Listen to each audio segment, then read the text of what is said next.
How's it going, guys? Cameron here, Canadian Gamer, coming at you with another video. Oh, it's a hot one today. It's hot. I had the fan on in here, but it was making too much of a noise, the ceiling fan.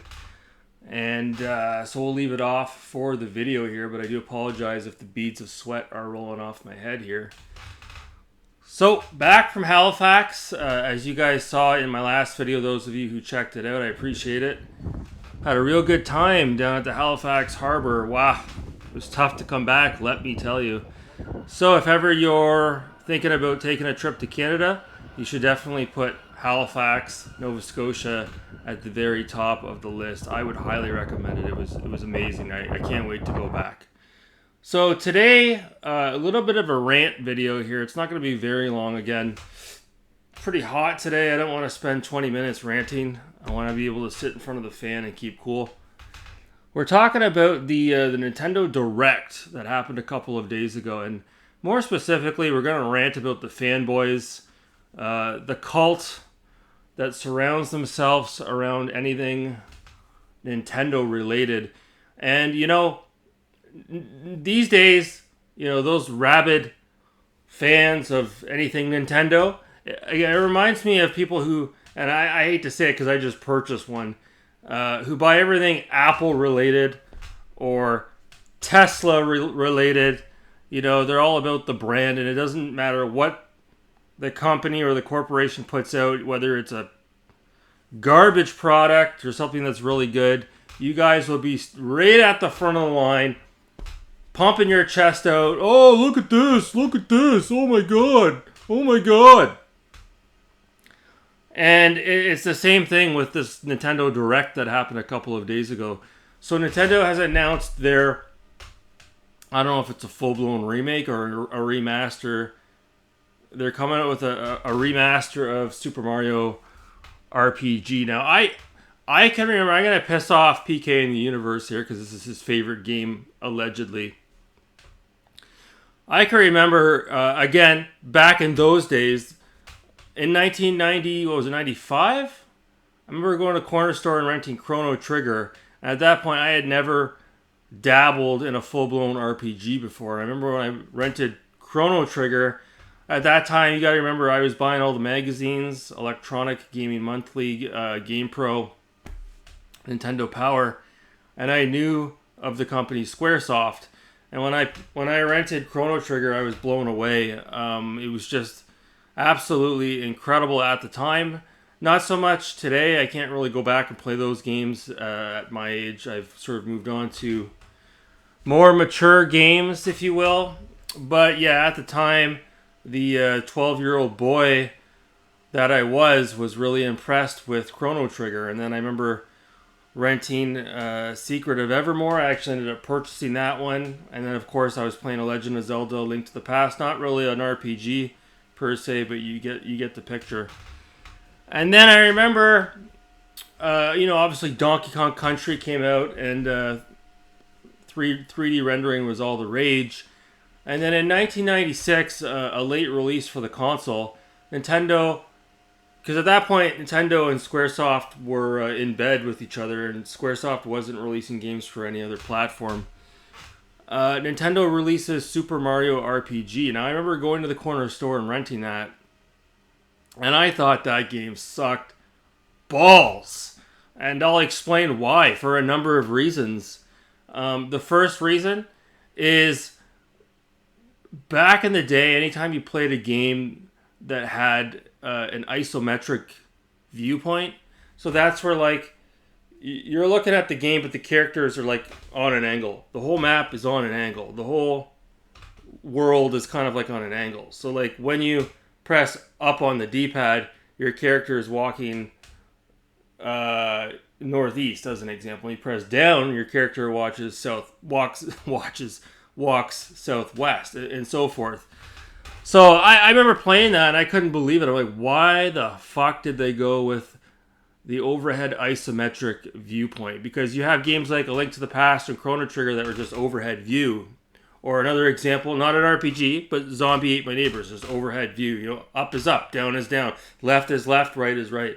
And you have Super Mario RPG, and it's this, like, this isometric viewpoint. And Sonic 3D Blast was the same way.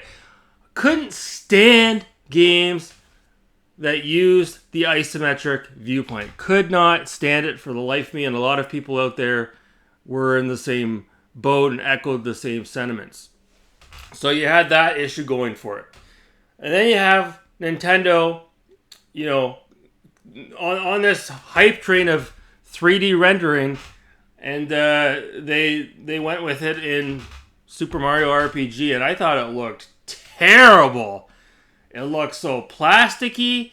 It did not come off like it did in Donkey Kong Country. And I was like, what the hell is this? Because you're going from this beautiful hand-drawn animation in Chrono Trigger. And I keep using Chrono Trigger as an example because it came out not long before Super Mario RPG. So I don't know if Super Mario RPG was developed by Nintendo in the West. I'm not quite sure. But I just remember playing that game and I was just like, oh man, like I took it right back to the corner store. And the other problem it had going for it was that IP, you know, Mario, Luigi, Toadstool, Princess Peach. In general, the Mario games are not known for their lore. They don't have a great story, okay? Nor do they need a great story. Most of the Mario games you can pick up and play, you don't give a shit about the story. You're just going from left to right. Or if it's an open world Mario game, you're trying to get through the obstacle. So when Super Mario RPG came out, I'm like, what the hell is this? I'm supposed to get involved with these. I'm supposed to get intimately involved with these characters and this storyline. And this is supposed to pull me in like Chrono Trigger? Seriously? So, yeah. For me personally, I don't know about you, but for me personally, I always thought Super Mario RPG fucking sucked. And although I didn't watch the Nintendo Direct, I did see a little bit of a clip from the Super Mario RPG. I'm going to say a remaster because it looks like they're still rolling with the isometric viewpoint. And the game looks very much identical to the old Super Nintendo game. Obviously, it looks better and has nicer cutscenes and it probably has better audio. But man, oh man, you guys are suckers. You guys are going to go out and pay whatever it is, $89.99 Canadian for this game. And you're going to buy it. You guys are going to buy it on day one. No matter if it's good or bad, you guys are going to buy it. I guarantee you the game's not being developed by Nintendo. These days, Nintendo is outsourcing majority of their games to indie developers, but you guys can't see the forest through the trees. And again, you guys see the word Nintendo and you think it's all developed in-house when it's not. And that's the thing. With Nintendo, they're not making games like they used to. Like they came out with a... what was the Zelda game? Link's Awakening for the Switch a couple of years ago. And you guys are all hot and horny over that. No, nobody even talks about it. Nobody even talks about it. The list goes on. The list goes on. And the beat goes on, as Randy Savage would say. And then they're coming out with another... Okay, continuing with the theme of Mario, they're coming out with... what is it called? Mario Wonder? I don't know. They got all these weird names for the Mario games now. No longer is it Super Mario 2 or Super Mario 3... or Super Mario 64. No. You have to have all these stupid gimmicky names to go along with the Nintendo Switch. So that game looks like trash.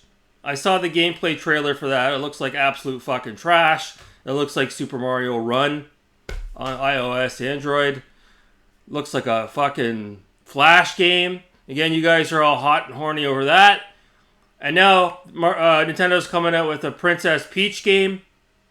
So Princess Peach is starring in her own game now, so they're trying to appease all those social justice warriors as well.